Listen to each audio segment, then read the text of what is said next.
You film the movie, and then you sell it on DVD to people. A chalet with a normal bed, some warm water. That's my style.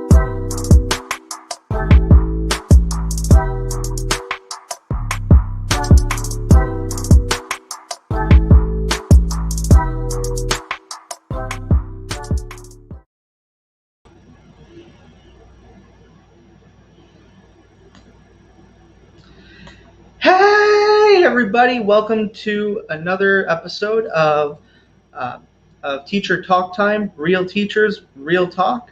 I'll be your host, Robert Salo, with my co-host, Claire Satchwell from South Africa. Hi, Claire. Good morning, Robert. Hey, how are you? I'm very well, thank you. How are you doing? Doing awesome, thanks. Today we're going to talk about a few more topics. It'll be very much like the last episode. We're going to talk. We're going to talk about online versus offline teaching. We're going to talk about teaching around the world. We're going to talk about the troll, or we're going to cover the troll of the week. Oh, my favorite. And we're going to talk about job scams. Super. I'm keen. Awesome. Excellent. I'm glad to see you're as amped as I am, Claire. So to introduce our guest today, we're going to be speaking with Leann Martinez from Belize. Hi, Leann. Hi. Hi. Hi, Leann. Hi, Claire. Hi, Robert. Hey. And we're going to be speaking with our friend Chris from Argentina. How you doing, Chris? Welcome, Chris. Hi. All right. So let's jump right into this. We're going to start with... I'm sorry? Okay, let's hit it. Excellent. Let's jump right into it. We're going to start with the online versus offline.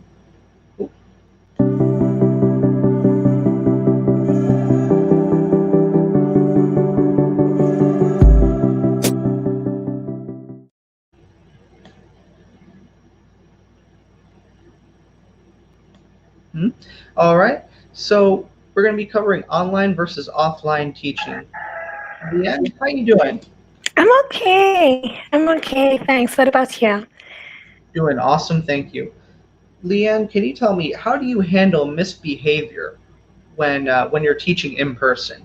Rowdy students. Well, I've had some of those, Mhm. but it can be difficult sometimes, especially when you have to deal with so many students. I mean, the students that I've taught, in person, many of them came from broken homes. And Mhm. so they were taken off the streets and they tend to be a bit violent. But to deal with that, Mhm. I would stop teaching for a minute to regain control of the situation. And then after the class, they would have to make up for the time that they lost during the lesson. Because Mhm. I can't just put them in a corner like little children. That's not going to work for them. They were teenagers, Robert. How can I say, go over there, time out 5 minutes? It was not going to work. And that strategy actually worked. So they behaved because after school, they had to make up for the time lost. So they're like, teacher, this is not fair. I'm like, yeah, I know, but don't be messing up my class. Mhm. Yeah, you're right. It's not fair. It's not fair to you that That's what they I do that. see. You know? Yeah. You lose a little bit of your time. You put honest, hard effort into preparing a lesson plan and setting up the whole class, and then they come in and they mess it all up. They got to make up that time. Exactly. But after Mhm. that, they got the point. So don't get me wrong. Oh, absolutely. So, can you tell me what are the pros and cons of teaching in person? Well, I would say that one of the pros of that is that you can really see if the student is learning based on his expressions and the Hmm. way he or she responds. Okay, you can track his progress and you can help him along the way. A con, on the other hand, would be that they just don't show up for class or they're being negatively influenced by other students to get into trouble when normally they wouldn't be like that. Or just to see if they understand what you're saying. They may not want to ask because they're shy. So that can be a con sometimes. Absolutely. You always get that class clown who doesn't quite get enough attention. Right. Yeah. Right, right. It can be difficult to control a class clown. Sometimes he influences others to be just like him, so that can be a bit tricky sometimes. Yeah, especially if you show them that misbehaving will get them the attention they want. Exactly. Exactly. Yeah, Yeah. absolutely. What about adaptation to Zoom? Now, we are going to be talking about um, using Zoom as a teaching platform. How did you have to change in order to teach on Zoom? Well, for many years I've been teaching in the classroom, and so adapting to Zoom was a bit difficult for me, especially, learning a new way of teaching people and to get used to that platform. It was a bit difficult because of all the features, and you really have to pay attention to detail because Zoom Mhm. has so many wonderful features. But after a few weeks, it became like second nature for me. So Yeah. I tried to incorporate some of the things that I would have used in class with Zoom, especially Mhm. using visual aids, because when you're teaching people, people are more visual than there are intellectual, Yeah. So it's like, okay, let me show you this. You have a picture in your mind. So I try to share my screen every now and then to give my students a visual so that they can be on the same page with me so that they know what I'm talking about. Absolutely. It really allows you to go a little more in depth than just saying, "Hey, let me write this on the board." Yes, it really does. Hmm. Absolutely. So how about the students in Zoom? How do they differ in Zoom rather than in person? Okay, so there definitely are some benefits. Teaching online Mhm. is different, and especially with the pandemic, it has become, you know, widely used now. So I get to teach from home. This is like one of the pros that I really love. I get to teach from home, and it's mostly on my own timing, so that's amazing. But it's also a great opportunity for me to meet people from all over the world, and each class has a topic and a structure that you follow. Mm-hmm. And after that class, that's it. When you're doing online teaching, when you're using Zoom, when you're dealing with virtual classes. But the other aspect of that is that you don't get to see your students' faces sometimes. You don't know if they're really paying attention to you. Mm-hmm. Okay. I mean, it's not obligatory if they want to turn on their cameras or so. We would like to see their face, but they don't have to. So sometimes they may be hearing you, but they may not be paying attention to what you're saying. Okay. And Absolutely. so, yeah. And so teaching in person is different because you have a lesson plan for the whole week that you need to cover. Right. And so that topic, you need to develop that. And sometimes you're going and you're teaching, but that student may not understand. So you need to pause, you need to stop to make sure that student understands. And so that can take up some time as well. Mm-hmm. Hmm. Absolutely. Yeah. It's And it's so if far he's less personal.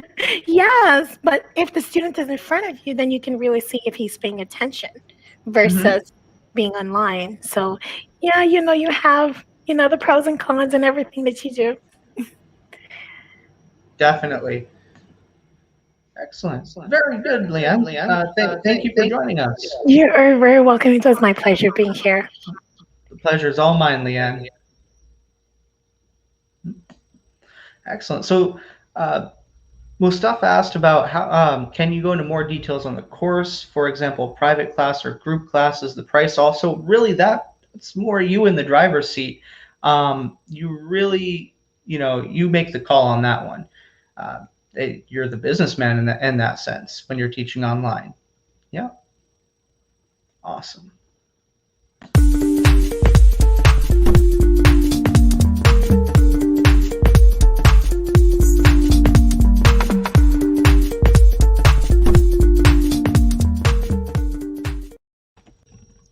Hey, Claire, how's it going? How's it, Robert? So, unfortunately, our guest has had a little bit of a technical problem. Comes with the territory, right? All Mm-hmm. right, so I wanted to chat to her about teaching and living abroad. So I think let's chat to Leanne and make up some good time there. Yeah, All right. absolutely. That's a great Hello, idea. Leanne. Great, great, great. Fantastic. So I would like to find out. You live in Mexico, Yes. but that accent doesn't fit that accent, does it? No, So it does where not. are you from? What's your story? Well, I was born and raised in Belize, and then I got married, and then I went to live in Mexico. Mhm. Okay, so you followed your heart or his heart. Pretty much. Yeah. Yeah. Awesome. I've always wanted That's to live in fantastic. Mexico actually. And it just happened Okay. to be that it just happened that my husband is now from Mexico. How What a ironic. pleasure. Awesome. So, Leanne, what was it like having to relocate, move abroad, and adjust to that, especially around your career? Well, it wasn't easy, Claire. First of all, Spanish is the first language in Mexico, and Spanish is not my first nor second language. It's really my third language. So you can just imagine how difficult it must be moving from Belize to Mexico. But I have been teaching online for a few years. So being in the classroom per se in Mexico, that doesn't apply to me. Not yet. Soon though, but that would be later in the future.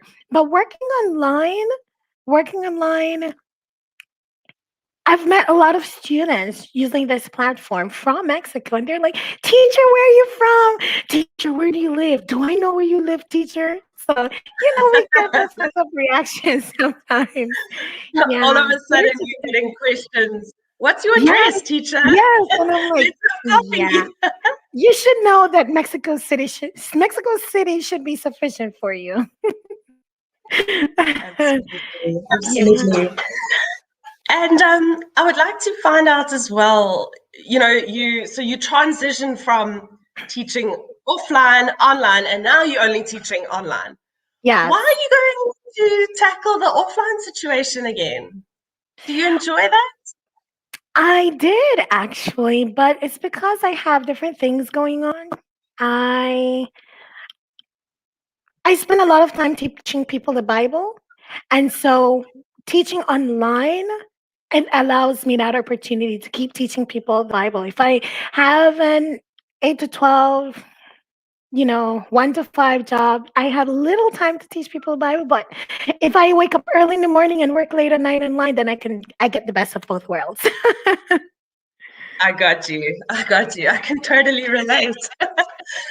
I've Yeah. created the lifestyle that I've always wanted. And in this profession, that's exactly what you can do.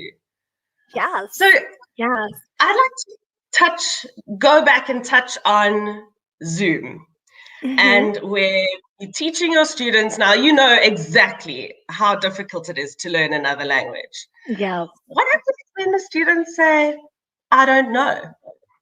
And you've got to bring it out of them. And it's also more tricky when you can't see their expression. So you can't exactly see how confused they are and where they're coming from. How do you tackle this?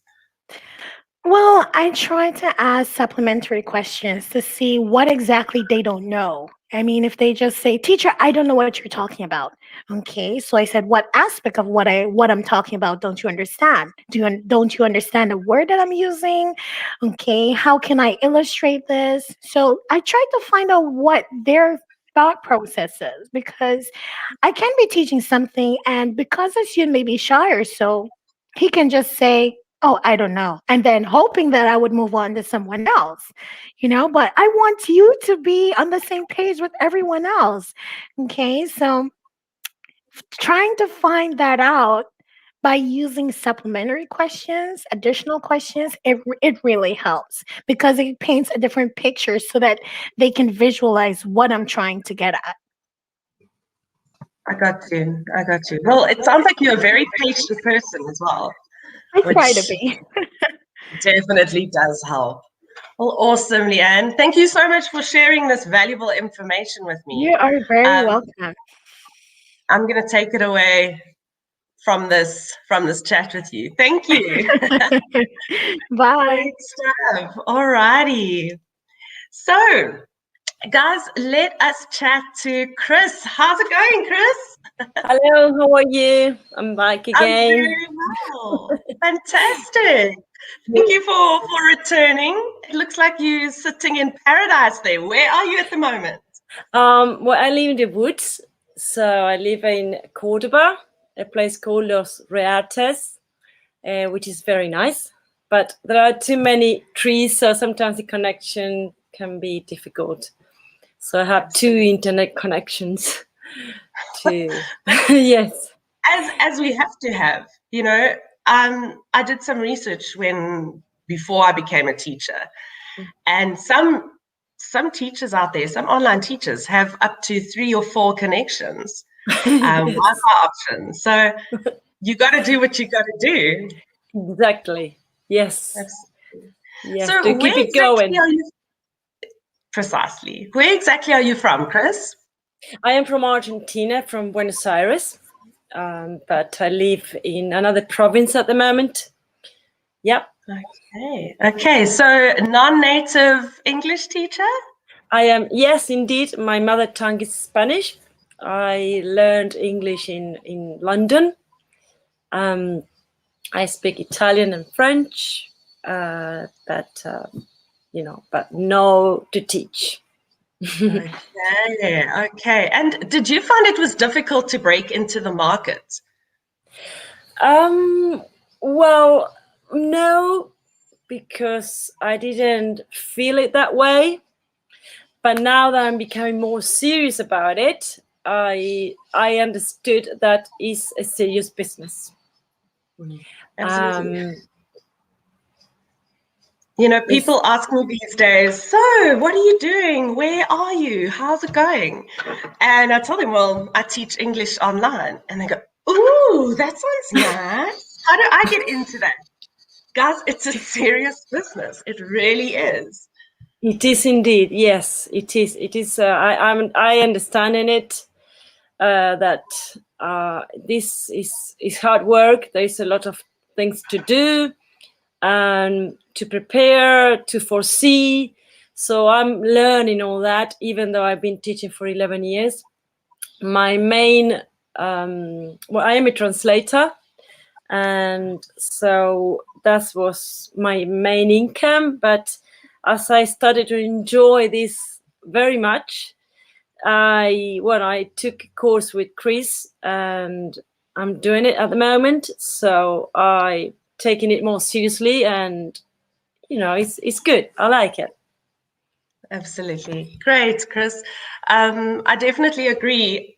I say that, before I go to sleep at night, I've disconnected my Netflix and I do crosswords to specifically keep up to date with my students, because they grow and grow, and all of a sudden they're asking you this vocab, and I think to myself, really? Is this an English word? It's fantastic. That's because you know it.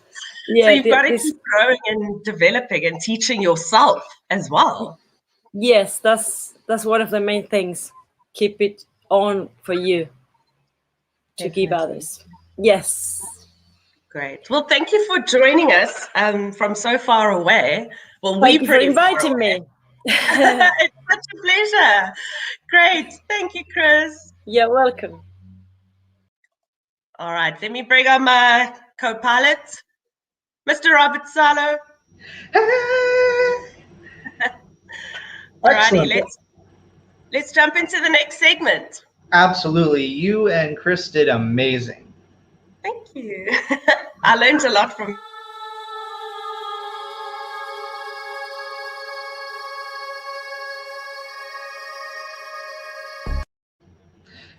Oh, okay. Hey. So, Claire, obviously in any job market, you're going to encounter scams. Can you tell me about the ESL job scams? What are some red flags that tell you that this might not be legit? Robert, I have a background in recruitment. Mm-hmm. And the biggest red flag from, the general, can I say, corporate job market, as well as on the ESL job market, is when recruiters or companies ask you for money. You never pay a potential employer or a recruitment company ever. They hire you, the company pays the recruitment agency, and that's where the money flow. So that's the money flow. So that's what I would say. Biggest red flag. Okay, excellent. Very cool. Yeah, absolutely. If you're working, you really should be the one getting paid. Mm-hmm. Exactly. Yeah, exactly. It's like, I put in a hard day's work. Here's my money. I agree. Totally. Excellent. So let's hear from Chris. Chris, what are some red flags that you've noticed in the ESL market? Which one? The red flags for? For scams. I'm not sure if I have many scams. Okay. People who come to me, they really want to learn. They're up for that. And the other side they don't really come to me, or they drop on the way. I don't have to deal with them very much, or I haven't encountered that much. Maybe my business is not that big enough so far. But no, I have people who really want to learn, and I have some people I've been teaching for some years. So luckily, I don't have those things going on at the moment. Oh, thank goodness. So a lot of your teaching is in person then? No, I do online. I used to run a school, a school for kids with art and theater and movement. So I've done that for 7 years my own school and was very successful. But with this thing going on from last year, I couldn't do it in person, and I don't like doing it for kids online. So I now I'm doing it for adults and teenagers. Mm-hmm. So So, did you employ any teachers in your school? yes, I did. And Excellent. so we were about 2 or 3, not more, because I like to be in control, and I mean everywhere. Because I find it like, I don't know, I'm quite obsessed about that. Mm-hmm. And I like it also, and it was fun. I really had fun with kids, and we do theater, we do all the prompts, and yeah, it's great. When I am with the musicians, so we do the live music as well. So I say, well, here you have to go bam for the suspense or everything. So I mean every detail. But now I'm turning into adults, and I mean I've been teaching adults for directors, cinema directors, and producers and artists, which is fun, all that, because I've been translating for them for a long time, so I know those people, so it's quite fun, and a variety of projects they present me to talk about. So I like it as well. So that's what I do. Excellent. Well, Mr. Mark Skidmore brought up a really good point. When you hire teachers, do you pay them by salary, by the hour, and what kind of documentation do they need? Well, what I do, they invoice me, so I pay them, so I don't have to deal with other things. Absolutely. Because I this is quite a demanding task. Sometimes I feel that being a teacher is underestimated. So when they come to me to work for me, or I hire them, they think it's simple, and when it's not. And so there are a lot of aspects that you have to take into account, and you can only encounter them by doing it. So I find that they don't know that, and it's like, oh, this is hard work. I thought I could do it only for these hours, and that's it. And that's only the tip of the iceberg. For sure. I agree. Here, if people say, I'm an online English teacher, and they go, oh, I speak English, I can do this.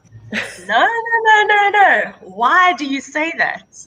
The rules behind everything that you've been saying for the last 21 years, why are you saying that? So I totally agree with you, Chris. Exactly. Yes, that's true. Sure. And another thing that you mentioned about how I love how you've brought your two passions together, where you had the drama school and the acting school, and then on the other hand, you are now teaching directors and producers, cinema producers, and bringing that together. That is awesome. I love it.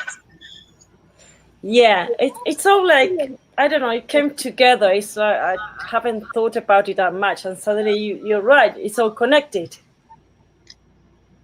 Which Match is good. made in heaven. Absolutely. So that was amazing, Chris. You're awesome. Thank you. You too. Thank you. Leann, can you tell me who do scams usually target? Employment scams. I would say they target the vulnerable. When they say, okay, let's say you have a space in your resume, you want to fill that space. Come on, you can work for us $500, $600 a week. And they don't tell you what your responsibilities are. Just send us your information, give us your details. And you're like, yeah, do I really want to be doing that? So Mhm. that's how I would identify a scam, especially if you're not seeing their official website, their page or something where you can actually do research on Mhm. them just to check if it's legit or so. Absolutely. If there's no website, if there's no documentation of them at all, who are they? And yeah, what about when you mentioned filling in a gap in the resume or filling in a space? This may be someone who's entirely new to the ESL industry. Yes, yes, because they know that you want something on your resume, but you're also looking for a job. And so you're more likely to bite at and jump at that opportunity because you're going to be filling both of those positions, okay, in that Mhm. respect. I mean, you'll be getting money, you're going to be working, you're going to be putting something on your resume, but then you always have that question in the back of your mind. Mhm. Are they going to steal my identity? Are they going to take my bank information and wipe Mhm. my account? So these are different questions that I try to have in mind whenever I look for a job, something like that. So Mhm. it's just to be on your P's and your Q's and to be on your toes, so that you're secure, you're protected. Because you can be looking at me and tomorrow there's another Leann Martinez walking around and I have no idea who she is. That's You real. know? That's Sure. a real thing these days. Yeah, it is. It is. So we just need to be careful, We just need to be Mhm. careful. Yep. Just be like, I'm watching you. I got my eyes on you. definitely. That was awesome, Leanne. You're absolutely right. Thank you. In any All profession, right. actually, you need to be careful. Thank you. Mhm. Thanks, guys. Robert, take us into our last segment, please. For sure. All right. So for our last segment, In the dungeon! Turn around in the dungeon! hey, welcome to the last segment of our discussion. We're going to be talking about the troll of the week. Trolls are those people that want to slip a little comment in there, sometimes a not so small comment, and they're meant to make you think a certain way or feel a certain way. And in this particular troll of the week, we're going to be looking at somebody who wants you to stay out of their foreign country, like they have some kind of Marco Polo syndrome. It's their foreign country, and they're afraid you're going to come in and take their opportunities. Um, let's hear from Claire. Claire, what do you think of this comment? Oh, just stay where you are. There are too many teachers here already. Hey, shame. Yes, I think that they really don't realize how big countries are. I mean, do these people live in a box? Let's think about that, guys. Absolutely. They come from this lacking mindset that there's not enough work out there for everybody, that all the jobs are gone, and they don't want someone else coming in and taking their opportunities. Absolutely. You know, I have a lot of friends that have gone to teach in Vietnam, Mm-hmm. and there are lots and lots of schools there and lots of opportunities. So there's absolutely no reason why somebody passing a comment like this on Facebook should stop you from, Mm-hmm. going for it. Just hit it. There's nothing holding you back. And Vietnam's huge. You're certainly not going to bump into this person who says, no, stay there. don't come back. Yeah, well, that's why they feel safe making those kind of comments. And sometimes they can get really mean. This one's kind of tame, but they really want to make you feel like it's a small space that there's not enough. Absolutely, absolutely, I agree. I would definitely go there. I would completely ignore this comment. Absolutely. Very good. Thank you, Claire. Pleasure.